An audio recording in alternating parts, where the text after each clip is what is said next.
Action. Yes. All right, good evening, everybody. Everybody's awake and hopefully half sober anyway. Real quick administrative announcement. I've been asked to ask you guys to remind you there's no flash photography allowed anywhere inside the arena, especially when I'm talking. Just kidding. Thank you guys for attending the talk. Start a little bit about me real quick. My name is John Sammons, and I teach digital forensics at Marshall University in Huntington, West Virginia. Aside from teaching, I also write a little bit. I've written a book called The Basics of Digital Forensics by Singress. Ooh, my laptop's moving. The Basics of Digital Forensics by Singress. I've also contributed a chapter or two to some other books. You're probably looking at the bullet where it says I spent the 90s buying hookers and crack. That probably is drawing some attention. I did, but I got paid for it because I was a police officer, so that wasn't. So don't panic. And then I'll also play some drums and do a little fly fishing. All right, so why am I here today? I want to talk about some real forensics. I want to talk about real forensics, not the stuff that you see on TV. We've been inundated with CSI, everything. Well, that's not real. I want to talk about some real stuff. There's no sunglasses and Hummers in there, all right? There certainly aren't any Hummers or sunglasses in that. Now, this is your standard indigenous North American pedophile residence, all right? So not a whole lot of sexy going on in there, all right? There's the bloody iPod. So enough about that. What I want to talk about is first, I want to run through and define what forensics actually is. Then I want to talk about some of the characteristics of digital evidence, talk about some of the principles and procedures that we use in digital forensics. And then lastly, I want to run through a couple of resources that I think would be helpful for you guys. So let's talk about what exactly is forensics and why is it important to you, all right? Forensics is nothing more than the combination of science and the law. It could be biological science, DNA, anything like that. In this instance, it's obviously computer science. So we're going to take the law and combine it with the science, and we're going to solve a legal problem with that methodology. Why is that important to you guys? Well, a few reasons. One is incident response. Okay, incident response, it plays in there, I think, a good bit more than what you may think, because regardless of what we're doing, we want an accurate result. We want an accurate result. So what forensic protocols and procedures allow you to do is to adequately determine and reconstruct what exactly happened. Determine the origin of the breach, how much of your information was breached, perhaps. How did they get in, etc. E-discovery. How many of you guys are familiar with what electronic discovery is? A few of you guys are, probably so. All right, huge thing, I think. You guys agree, disagree? Huge thing, not so much, sort of. Yeah, painful, absolutely painful. When the e-discovery boom first hit, a lot of the response initially was don't allow the in-house guys to do it. The lawyers did not want the in-house guys to touch it because primarily of a perceived bias you might have, especially if something went off the rails and something were to happen to that evidence, and the in-house IT guy was the one that handled it. Did they have motive to make sure that evidence never saw the court? Well, arguably, that's a possibility, or one theory the other side could throw in front of the jury. Well, you guys have probably paid for outside electronic discovery vendors. It was probably pretty expensive, was it not? A lot of those costs are pretty off the hook. Now the pendulum is swinging a little bit back towards the in-house guys, at least taking a first swing at it in a lot of instances. So this is also where digital forensics comes into play.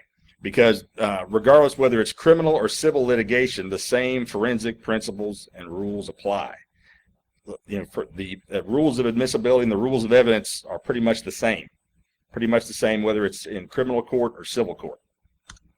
Administrative investigations. This is not anything that rises to the level of maybe a crime, or maybe he's not even involved in litigation yet, but it may be just a violation of company policies. One of the things that comes to my mind was a few years back, you guys may have remembered the big Securities and Exchange Commission controversy where they had a lot of their top-level folks were watching pornography for over 8 hours a day while they were drawing their six-figure salary. So they actually investigated those guys using digital forensics and took appropriate action there. All right, let's talk about a couple of different characteristics that I want you to, this is one of the primary things to take away from this. Digital evidence is fragile. One thing you have to get your head around is, from a forensic standpoint, is that digital evidence is extremely volatile, extremely fragile. It can be modified even without human interaction. Backup tape routines, antivirus, those kinds of things, while common and encouraged in the IT side, have to be accounted for on the forensic side, because it's going to modify that metadata, and you've got to account for why that file was changed. It may not be relevant as far as what the investigation focuses on, but courts, okay, are really, really concerned with making sure things are as they were. And this comes back from traditional evidence, blood, DNA, guns, all that stuff. They don't like to see things change. Now, obviously, this is a huge problem with us because technology is way outpacing the legal side, and they are wrestling with this in an unbelievable fashion. The lawyers don't understand by and large. The judges, a lot of them really don't understand. I actually was last week speaking to all the West Virginia magistrates, and that was a really interesting talk. A lot of them were really trying, but a lot of them were way out of their field of expertise. So and that's part of the challenge is a lot of these folks that are the triers of fact that are actually making the decisions in these cases don't understand enough about the evidence they're either excluding or admitting.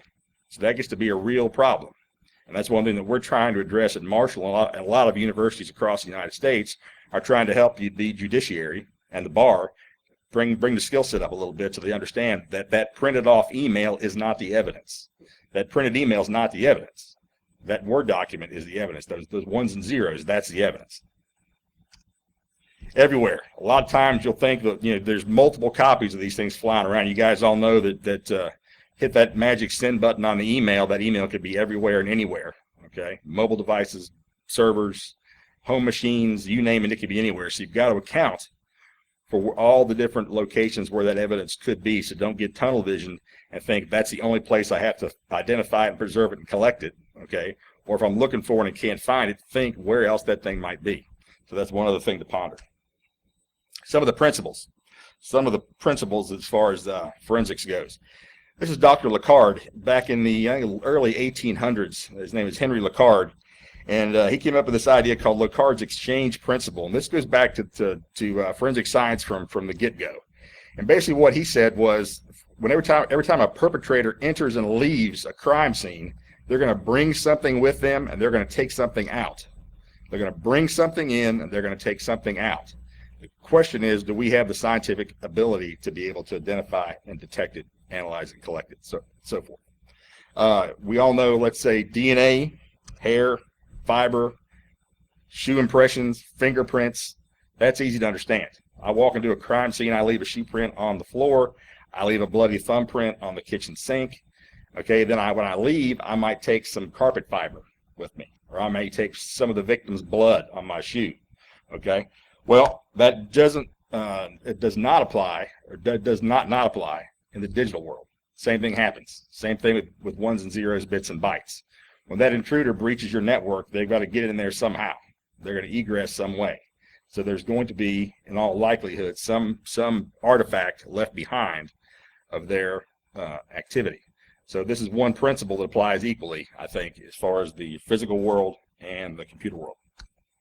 You got to know those forensic commandments, and then you got to know when to sin, especially on this side of it, because there are forensic commandments that are never, ever broken with blood and DNA and those things, but we're quickly finding out, and forensic science is wrestling with the digital side, because technology is so fast and so unstable, if you will, that it doesn't, that what's accepted today and taught to the judges today could not apply tomorrow. For example, we'll get into that here in a minute as far as the live system versus dead system response.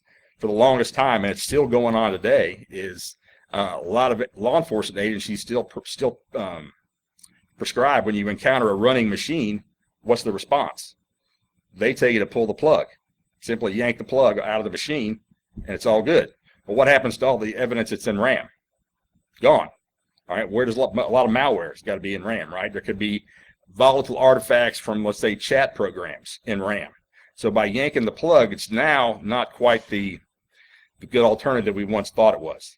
Okay, and that's one evolution that's happening that even the law enforcement agencies are resisting a little bit. So that's one kind of a thing we have to watch out. So you've got to know when to sin. You've got to know when to sin. One of the tenets of digital forensics is you never want to analyze the original. You never want to analyze the original. We always want to make a copy, okay? Always want to make a copy, which is, it's a forensic clone. It's a bitstream image. In other words, it's every one and every zero on that physical piece of media. Copy and paste is not the same thing. Copy and paste is not the same thing. All right? Got to protect that evidence. Always thinking about protecting the evidence. Got to be the forefront of your mind. Protecting that evidence from static electricity, from natural disasters like water, fire, those kinds of things, from being written to. Integrity. Again, we talked about this a minute ago, was about the integrity of the evidence is paramount. It's everything. You have to make sure the courts want to see that that evidence is the same as it was when it was collected. Has to be the same. Has to be the same. Maintain a chain of custody. You've got to maintain that chain of custody. The courts want to know, in order for to allow that evidence into court, that evidence has to be shown to be in someone's care, custody, and control from the time it was found until the time it's been presented in court. So every step along the way, from the crime scene, who found it, who collected it, okay, who then took it to the evidence repository or the vault, who secured it there, who got it out of the vault and then started their analysis, who put it back in the vault once the analysis was begun, and then who took it out of the vault to take it to court. You can see on and on and on. All that stuff has to be painstakingly documented. If this stuff is not documented, that evidence will never make it to court. Will never make it to court. If that chain of custody is broken, it will not make it to court. Documentation is critical. You guys may have heard this old tired saying, but if you didn't write it down, it didn't happen. Absolutely true in digital forensics or forensic science, period. Whether it's civil or criminal, you got to take those notes. You got to document everything the best you can. A good way to do that's chronologically. Date and time. Who did what? Who, what, why, when, where, and how. And write that down. You can also take photographs, notes, videos, diagrams, reports, whatever. Different ways of documenting things. For example, when you start collecting evidence, okay, you want to start out wide and then bring it in closer. You want to put that particular evidentiary item in context with the rest of the crime scene. Here in this picture, you've got the laptop computer on the table, but you want to put it in context of the bigger room to see where it actually was. Because when and if that eventually goes to court, you're going to be painting a picture. You'll be painting a picture along with the attorney of what happened, what you saw, what you did. You're going to try and transport the jury from that box to that scene 3 years ago. So these pictures and these notes are critical to help transport them, and also critical to refresh your recollection, because you're probably going to be busy between the 3 years ago when you did this to where it went to court, right? So you may have forgotten some details, so this documentation helps. You want to record those serial numbers and identifying numbers, serial numbers, service tag numbers, models, and so forth. Do that with notes and also photograph it. Let's talk about some of the procedures here a bit. Forensic clone, that bitstream image, every one and every zero from that piece of media. Again, we don't ever want to use or analyze the original unless there's a really good reason and we are able to justify why we did it. When you're making those clones, one thing you don't want to do is use when you take your target hard drive, the one you're going to clone, your source drive, and you're going to clone it to a target hard drive. The one you're going to clone it to, all right, that needs to be forensically clean. That needs to be forensically clean and documented that it's clean. So what you don't want to have happen is you mix somebody's peanut butter with somebody's chocolate, all right, because you start to commingle those ones and zeros from another case, and I've seen this happen almost in one case we were on that the other side brought their forensic folks, who was a tech. He didn't really understand the whole evidentiary process. And he comes in with a box full of old hard drives he's going to use to clone the machines to. So that was going to be a problem. All right. Use a write blocker. We always want to make sure we prevent us interacting with that original evidence, again, if at all possible. There's certain devices out there called write blockers that prevent your machine from actually writing to that drive. And that's one thing you want to have in place. I mentioned this a little while ago, that live system versus dead system. We talked about the plus is, yeah, you're going to be able to yank the plug and say, yeah, I didn't touch anything other than pulling the plug, and that's awesome. But the downside is, yeah, I yanked the plug and I lost all the evidence that was in RAM. I have no idea what was there. It may have only lived in RAM, so I'm going to miss all that stuff out. Plus, I may have caused some kind of horrific crash. I may have corrupted a database. I may have compromised it in some other way. The other side to that also is, have I been trained? Have I been trained to be able to do those things, to be able to collect that evidence out of memory and all that stuff? So it's a lot of moving pieces, if you will, to this. You've got to mark the evidence. Part of that chain of custody, again, is we want to be able to identify it 3 years later that this is the hard drive that I collected. This is the thumb drive that I collected, or the CD that I collected. Well, how do I know that? Because I have written my initials, the date, and a case number on it. And they'll present that to you in court, and you can say, yes, that's my initials, and that's my handwriting. Excuse me, you want to package the evidence. Okay, that's going to do a couple things. One, packaging it is going to keep it secure. Okay, it's going to help maintain the integrity of the evidence. It's also going to keep it safe. Here's an example of an evidence bag that we've got. Notice up there you've got that evidence tape at the top, that little red line. That's some pretty cool stuff. You guys can buy this at your local crime scene shop. Basically, it's tamper-proof. You cannot get into that bag. It's not? No, not at all. Really? It's meant to be tamper evidence, and tamper evidence is not tamper-proof. But also, the tamper evidence is very, very limited. If you want to know more, tamper evidence complex. Absolutely. I'd love to see that. Absolutely. All right. We're going to make a good faith attempt. All right. All right. We're going to make a good faith attempt, but we've tried to seal that evidence up. All right. How do we verify the integrity of the evidence? How do we know that, let's say, because we made our clone, right? We cloned that hard drive. Because what happens with you guys out there in the field? If you get, let's say, an e-discovery, let's say a preservation order, and you've got to go out and you've got to preserve the CEO's laptop or his desktop computer, you're not going to probably be able to take that machine out of service. You're probably going to want to clone it and then put it back. You may have to do that for reasons out of your control. So how do we take that clone, since it's a copy, it's not the original. And for court purposes, they always want the original. Always want the original. You can't take a picture of the bloody knife and bring it to court. You got to bring the bloody knife. So how do we do that with the hard drive? Well, we do that through the magic of hash values. All right, do that through the magic of hash values, hashing algorithms. These hash values are like digital fingerprints or digital DNA. You might have heard the term SHA-1, MD5, SHA-2, SHA-256. All those hashing algorithms are what we use to verify the integrity of the evidence, to show that that copy is the exact same as that original. Now, there's hash collisions. You guys have probably heard of that. But on the order of MD5, for example, there's a 1 in 340 billion chance that you're going to get two different hash values for the same piece of evidence. All right. Identify all the potential sources. We talked about that just a little bit.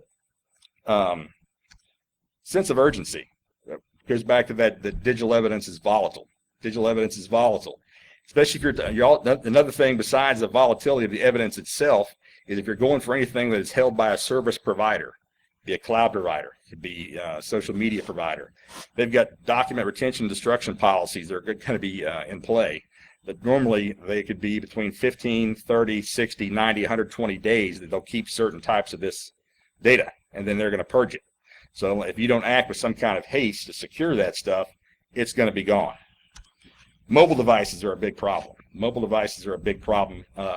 You've got to shield those things. You've got to shield these mobile devices. One of two ways here. That bottom thing is a Faraday bag. It's a Faraday bag. The top thing is nothing more than a paint can. That's the field expedient paint can. All right. You can also wrap it up as much aluminum foil as you can find and hope for the best. That's another way to do it. But you want to shield that because they can be wiped remotely. All right. And then also, if it's constantly receiving data from the tower, what's going on to the data on the device? It's changing, right? So we want to stop that from happening. Solid state drives are the devil. Solid state drives are the devil. They're the kryptonite to the forensic superpowers. As of right now, there's some pretty significant problems with that. The bread and butter of forensics forever has been able to recover that deleted data. Solid state drives are taking that off the table as of now. So that's a massive problem. So be aware. If you've got solid state drives under your control and you need to preserve the data, when those things are powered up, bad things are happening. Secure evidence storage. Sticking it in a cardboard box in the bottom of your drawer is probably not going to count as secure storage. All right. You need to make sure that it's somewhere where there's limited access, where that you can document who's been in and out of there and those kinds of things. Anything that the opposing party can use to throw stink on that, to say, well, how do you know somebody did not get in there? You don't know because it was in your drawer, unlocked, in the office that was wide open, that everybody had access to 24/7, 365. That gets to be a problem. Training and certifications. If you're going to use the forensic tools and do these things, for court purposes and for practicality, you need to be trained and have some certifications to back you up. Use validated tools. What's tool validation? Anybody know? You got good. Okay, it's that, but also you got to make sure you validate that tool. So once you take that tool out of the box, right, you got to make sure it functions, that device functions as advertised. All right, so even every time you make a software upgrade, you got to revalidate the tool. You got to show that it is that specific tool works like it's supposed to work, and that's got to be documented. Use those forensic tools. You're probably going to pay 3 times as much because it's a forensic toilet seat, right? But if you've got to make sure you use the forensic standard tool. But you also got to know your limitations, just like Harry says. You got to know your limitations. Nobody can know it all. Recognize those and reach out and get some help. If you're dealing with a situation or a system or some kind of technology that you're not familiar with, find somebody. Phone a friend. Get that lifeline. All right? Don't get in over your head. Resist that urge, and lawyers are the worst to poke it with a stick. They just know the evidence is on there, so I just turned that laptop on just for a minute. I just wanted to find that. Don't do that. That's like square dancing in the crime scene. All right? Don't do that. All right, decision time. Early on, at some point, you or your boss or whoever may make a decision as far as which way and how you want to handle this. Because obviously the forensic way is going to be more time-consuming, more painstaking, more expensive, etc. So there's a little bit of a decision there to be made. You may make that early on and then kind of toss all that to the side. Or you may go with caution and say, yeah, I want to make sure, because when you hit that decision fork, okay, and you decide that, understand there's no going back to a large degree. You can't unring that bell. Once you do these things and they're already done, you can't go back and have a mulligan or a do-over on a lot of this. So make sure if you make that decision, make sure you're ready to live with the consequences. Question I get a lot, or hear a lot, is when do I call the cops? Great question. No easy answer. Great question, no easy answer. One of the things I would probably say that the federal law enforcement is much better equipped to deal with these kinds of things than local and state at the moment. Very rarely will you be able to call 911 and have somebody respond on a massive breach of your system. The guy hopping out of the cop car is going to have no clue. I would encourage you guys to reach out to the FBI or the Secret Service. They're the ones that handle a lot of this stuff. Talk to them. It honestly depends. Even the most smallest violation of a breach of your network is a federal offense. The question is, are they going to prosecute it? On the crack side, for example, that's one of the things I did a lot was work crack cases in federal court. We arrested guys and charged them with having 1 rock of crack and took them to federal court and ultimately federal prison. All right, but that's because they had a small amount because they were strategically important.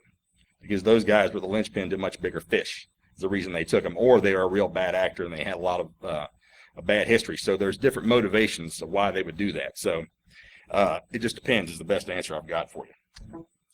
All right, real quick, some references and resources. NIST, this Guide to Integrating Forensic Techniques in Incident Response, great resource. It's free. Another one, if you want to know about handling, if you got any questions about handling digital evidence, this is actually from England, from the ACPO, the Association of Chiefs of Police Officers out there, and it's a free guide you can download, and it's got some really up-to-the-date. They actually address that live system versus dead system response, which a lot of our stuff does not yet. Then a shameless plug. In Huntington, we've got an organization called the Appalachian Institute of Digital Evidence. We have a conference there also. It's usually in April, and we have 3 different tracks. We've got an information security track, digital forensics track, and an e-discovery track. Bringing a lot of good speakers. A lot of folks that are here will also be there. You won't find a better bang for your buck, I don't think. So we encourage you guys to stop by and check us out. We're on Facebook and Twitter. Here's what we ran through. Do I have any questions? Really? Sure. Not about crack or hookers? Nothing? All right. Well, there's my digits. If you need something, if you need me for anything, I'll be happy to help you any way I can. Thank you guys for listening, and I've hit it. I'm about 1 minute from my limit. Awesome. Thank you guys.